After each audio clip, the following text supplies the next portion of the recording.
Olá! As hepatites virais ainda são um grave problema de saúde no Brasil. Tanto é que o mês de julho é o mês de conscientização e luta contra essas doenças. É o Julho Amarelo. E a cor amarela foi escolhida justamente porque ela é associada a um dos sintomas bem característicos das hepatites. Quando a pele e os olhos, em particular a parte branca dos olhos, ela se torna amarelada devido à doença. É o que a gente chama de icterícia. Nesse vídeo, você vai aprender sobre os 5 tipos de hepatites virais que existem, a B, a C, a D e a E. Vai saber também como é que se pega cada uma delas, quais os seus sintomas, como é que é feito o diagnóstico e o tratamento delas. No final do vídeo, vou te dar informações importantes sobre como se proteger das hepatites virais, seja com alguns cuidados gerais e também todos os detalhes das vacinas, além de quando fazer o rastreio, os exames, para saber se você está com hepatite. Seja muito bem-vindo ao meu canal. Existem basicamente 5 tipos de hepatites, que são identificadas pelas letras do alfabeto, A, B, C, D e E. Todas elas são causadas por vírus, e cada uma delas tem as suas particularidades. O vírus da hepatite A entra no corpo pela boca, e ele é eliminado nas fezes. É o que a gente chama de rota fecal-oral. Sendo assim, o contato entre pessoas, principalmente crianças, além do consumo de alimentos contaminados e mal higienizados, pode acabar sendo fonte de transmissão da hepatite A. Relações sexuais com pessoas contaminadas também pode ser uma forma de se adquirir a infecção. Agora lembre-se que se adquire o vírus da hepatite A pela boca, então não é pela penetração que você pega a hepatite A. A hepatite A é uma doença benigna e muitas vezes, principalmente em crianças, ela acaba passando desapercebido. É comum no consultório a investigação de hepatites virais em pessoas que têm algum outro problema no fígado, principalmente uma condição comum que é a gordura no fígado, a estetose hepática. Quando a pessoa tem gordura no fígado, às vezes a gente vai atrás das hepatites para a gente ficar tranquilo e ver que não tem nenhuma delas, porque pode complicar aí a questão da estetose hepática. Só que aí quando a gente vai atrás, a gente acaba descobrindo que a pessoa às vezes já tem anticorpos, aqueles anticorpos antigos, os IgGs, contra o vírus da hepatite A, mostrando que ela já foi contaminada, possivelmente quando criança, e que acabou se curando e nem soube que teve a doença. Uma vez contaminada, os sintomas costumam aparecer em cerca de um mês, 28 dias depois da contaminação. Em crianças pequenas, menores de 6 anos, apenas 1/3 delas vai ter algum sintoma. Já a maioria dos adultos vai acabar tendo sintomas sim. E os sintomas normalmente começam de forma abrupta. Eles incluem náusea, perda de apetite, às vezes vômito, febre, mal-estar e dor, principalmente na região do abdômen, às vezes mais localizada aqui no lado do fígado, aqui no quadrante superior direito. Por cerca de mais ou menos uma semana, a urina pode começar a ficar escura. E escura mesmo, assim, preta, que a gente chama de cor de Coca-Cola.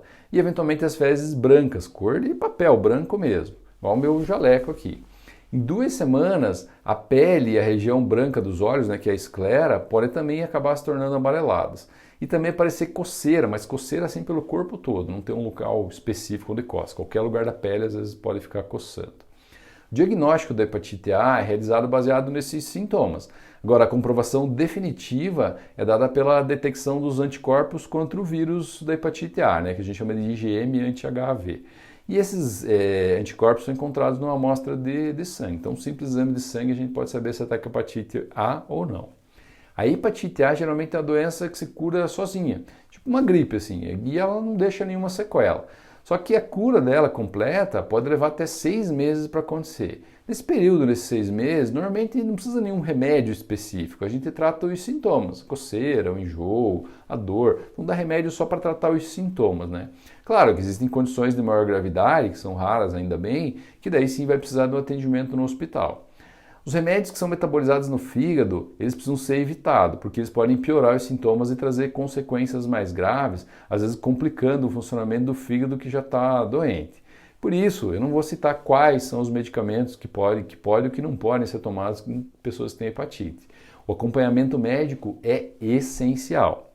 Uma vez curada, a pessoa acaba desenvolvendo imunidade contra o vírus. E daí, se você pesquisar o anticorpo IgG, o anti-HIV IgG, ela vai ter esse anticorpo positivo pelo resto da vida. Para se proteger da hepatite A, além de medidas gerais de higiene, existe uma vacina contra a hepatite A. Ela é dada para as crianças principalmente. Eu vou falar mais dela no final desse vídeo. Então, continue aqui comigo e também não esqueça de dar o seu curtir aí. O vírus da hepatite B é adquirido a partir de contato com sangue ou então de sêmen de pessoas contaminadas. Por isso, a forma mais comum de contágio é por relação sexual. Mas também é relativamente comum entre profissionais de saúde ou pessoas que acabam se machucando com objetos contaminados. Além disso, a contaminação com barbeadores, lâminas de depilação, escova de dente ou ainda instrumento de corte, aparadores de unha também é possível. Gestantes contaminadas também podem acabar transmitindo a doença para os seus bebês durante a gestação. Porém, a amamentação parece ser segura, não tem nenhum problema com ela. A hepatite B costuma não apresentar nenhum sintoma em cerca de 70% dos casos. A maioria das pessoas não tem sintoma. Porém, ela pode ser fatal em cerca de 1% dos casos. Os sintomas, quando estão presentes, eles são os mesmos das outras hepatites. Mal-estar, náusea, enjoo, perda de apetite, a icterícia, lá, né, que é o amarelão da pele e dos olhos, dor no abdômen também, principalmente na região do fígado, aqui a parte superior direita da barriga. E sintomas, diferentemente da hepatite A, eles podem levar cerca de 1 até 4 meses para aparecer depois da contaminação. E eles também somem, sem deixar nenhuma sequela, em cerca de 6 meses mais ou menos depois do contágio. Na maioria das vezes, somente tratamento para os sintomas, não tem nenhum tratamento específico para hepatite B. Em cerca de 5% dos casos, essa doença hepatite B pode acabar se tornando crônica. O que quer dizer com isso? Quer dizer que a doença permanece ativa e daí nesses casos a pessoa tem mais chance de ter uma doença chamada cirrose, né? Além de predispor a ter câncer de fígado, né? O hepatocarcinoma. O diagnóstico da hepatite B é feito baseado nos sintomas também. Só que para confirmar a gente tem que detectar um antígeno HBsAg. O antígeno é como se fosse uma parte do vírus. No caso da hepatite B, se esse antígeno, o HBsAg, que é um pedaço do vírus, for detectado no sangue, significa que o vírus está em circulação. O médico pode acabar pedindo outros exames, como por exemplo o anticorpo anti-HBs, que se estiver positivo, mostra que a pessoa já teve um contato prévio com o vírus da hepatite B. Ou seja, ela já desenvolveu anticorpos em algum momento da vida contra o vírus. Só que esse exame anti-HBs, ele vai mostrar que foi ou teve anticorpos, ele se formou porque tomou a vacina, ou então porque você teve a hepatite em algum momento da vida. Para diferenciar quem tem anticorpos que foi pela vacina de quem tem anticorpos criados por causa do contato com o vírus, é feito um outro exame chamado para detectar os anticorpos anti-HBc. Esses anticorpos são criados só para quem teve contato com o vírus. A vacina da hepatite B não produz esse anticorpo anti-HBc, somente o tal do anti-HBs. Isso aqui é meio complexo, mas não se preocupe, o médico vai saber interpretar corretamente os resultados aí todas essas sopa de letrinhas aí que eu comentei aqui. Outros exames podem e devem ser pedidos para avaliar a função do fígado, por exemplo, TGO, TGP ou STLT, que são sinônimos, gama-GT, bilirrubinas, proteínas, entre outros exames para avaliar toda a função do fígado e como é que ela está. Assim como a hepatite A, também existe vacina para a hepatite B. Vou falar disso no final do vídeo. A hepatite C é muito semelhante à hepatite B, também é transmitida por relação sexual ou por contato com sangue contaminado.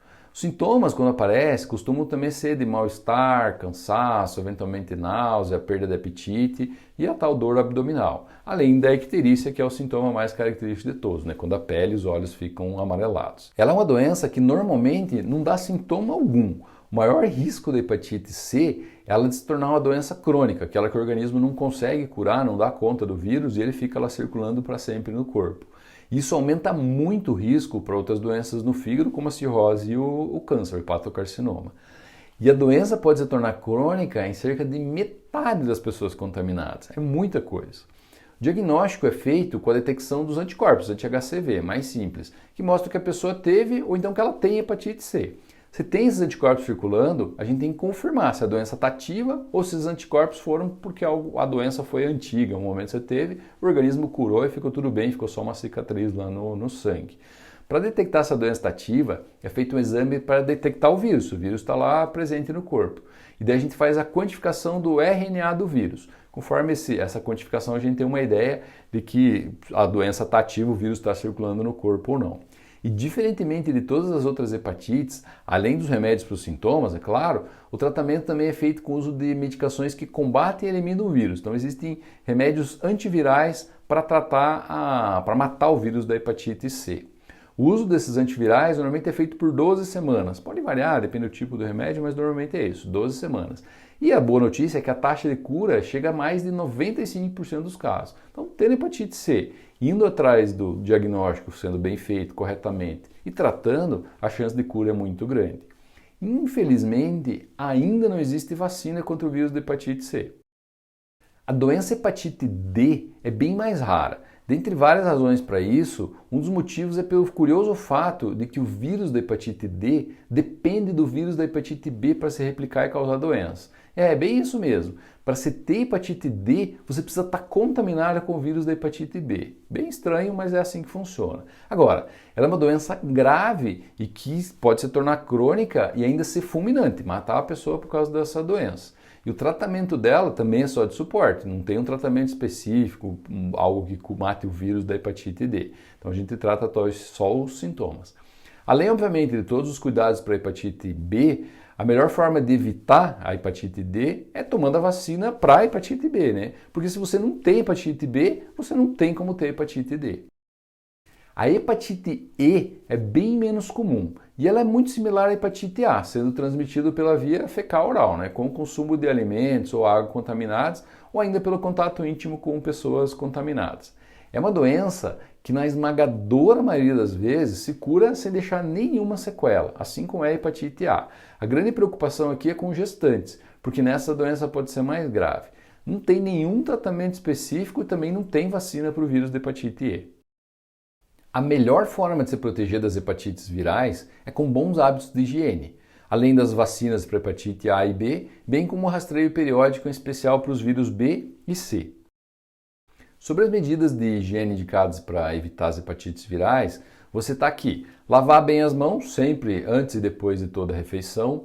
Usar álcool em gel nas mãos depois de ter contato com pessoa ou superfície contaminada. Se não tiver o álcool, lavar a mão tem o mesmo efeito, com água e sabonete, tá? Cozinhar bem os alimentos antes de consumi-los, né, para matar ou eliminar o vírus da hepatite A. Evitar o consumo de alimentos crus de origem duvidosas, também por causa da hepatite A. Tomar somente água tratada ou mineral, né, uma água que tem uma boa procedência. Além disso, usar preservativo, além de lavar a mão e a região anal e genital antes de ter relações sexuais. Lembre-se que o preservativo pode até te proteger de hepatites B e C, mas não necessariamente de hepatite A, porque a contaminação acontece pela boca. Não compartilhar objetos de uso pessoal, como barbeadores, giletes, escovas de dentes, cortadores, lixa de unha, porque você tem risco de ter contato com o sangue de uma pessoa contaminada. E por fim, mas não menos importante, na hora de fazer, querer colocar piercing, fazer tatuagem ou colocar brinco, né, na orelha, na hora de furar a orelha, escolha um profissional e um local bem adequado assim, para fazer esses procedimentos. A vacina contra a hepatite A é indicada para todas as crianças a partir de 1 ano de idade. Se for numa unidade de saúde, é dada uma dose para as crianças aos 15 meses de idade. É o calendário lá do Ministério da Saúde. Essa dose, por eventualmente se esqueceu, por algum motivo não deu aos 15 meses de idade, ela pode ser aplicada até os 5 anos de vida, uma única dose. Se você preferir levar na rede particular, deve ser um pouquinho diferente, onde são aplicadas 2 doses daí na verdade. Uma aos 12 meses de vida e outra com 18 meses de vida, 1 ano e 1 ano e meio. Pode-se usar essa vacina até os 60 anos de idade, não tem nenhum problema. Assim, mas não tem uma indicação de ficar tomando essa vacina para qualquer pessoa. É só para eventualidade daqueles que não se vacinaram quando crianças, ou então que tenham algum problema de saúde no fígado, principalmente, né? Não tem nenhuma outra necessidade de ficar tomando essa vacina para a população em geral. Menos que seu médico, você vá no médico e ele fala, ó, precisa tomar essa vacina, tudo bem. O SUS também fornece essa vacina para os adultos, desde que ele tenha algumas condições, como alguma outra doença no fígado, uma hepatite, HIV, são algumas das doenças aí que tem indicação daí de quem tem essas doenças de tomar a vacina para hepatite A. Obviamente você precisa procurar um posto de saúde aí para esses casos de poder tomar a vacina pelo SUS. A vacina contra a hepatite B foi instituída no Brasil em 1989. No começo ela só para as áreas endêmicas na região amazônica. Porém, depois ela foi ampliada para a população em geral, incluindo crianças recém-nascidas, em 2004. Atualmente, ela é a primeira vacina que toda criança recebe nas primeiras 12 horas de vida, ainda lá na maternidade. São 3 doses. Primeira dose lá as primeiras horas depois de nascer, depois uma segunda dose com 1 mês de vida e uma outra dose de reforço aos 6 meses de vida. Na eventualidade da pessoa não ter sido vacinada quando criança, ou então de não saber se tomou a vacina, pode-se e deve-se tomar vacina em qualquer idade. Sempre nesse esquema de 3 doses. Uma no momento, um mês depois e com 6 meses depois. É só procurar um posto de saúde ou uma sala de vacina da rede particular. Para aquelas pessoas que têm o maior risco de se contaminar ou de desenvolver uma doença grave, essas precisam avaliar se a vacina funcionou. Isso é feito medindo o tal do anti-HBs, um anticorpo lá que se forma por conta da vacina. E precisa ser feito isso pelo menos uma vez na vida, né? Fez uma vez e descobriu que tem anticorpos contra a vacina da hepatite B, tranquilo. Quer dizer que você está vacinado, a vacina funcionou para você. Quem tem essa indicação de verificar se a vacina funcionou ou não, são algumas pessoas em particular, não é para todo mundo isso. São profissionais de saúde, principalmente, porque tem mais risco de ter contato com pessoas contaminadas, pessoas portadoras de hepatite C, então precisa ver se você tem a vacina da hepatite B funcionou para você, porque hepatite C e você ainda pegar a hepatite B pode complicar muito mais. Pessoas que têm o HIV, pessoas que moram ou que convivam com pessoas que têm hepatite B, principalmente porque tem que evitar usar lá barbeador e coisa compartilhada dessa outra pessoa. Se você mora com alguém que tem hepatite B, é bom fazer o teste para ver se a vacina funcionou para você. Pessoas que fazem hemodiálise, então aquela diálise peritoneal, também tem um risco um pouquinho mais aumentado de ter hepatite B.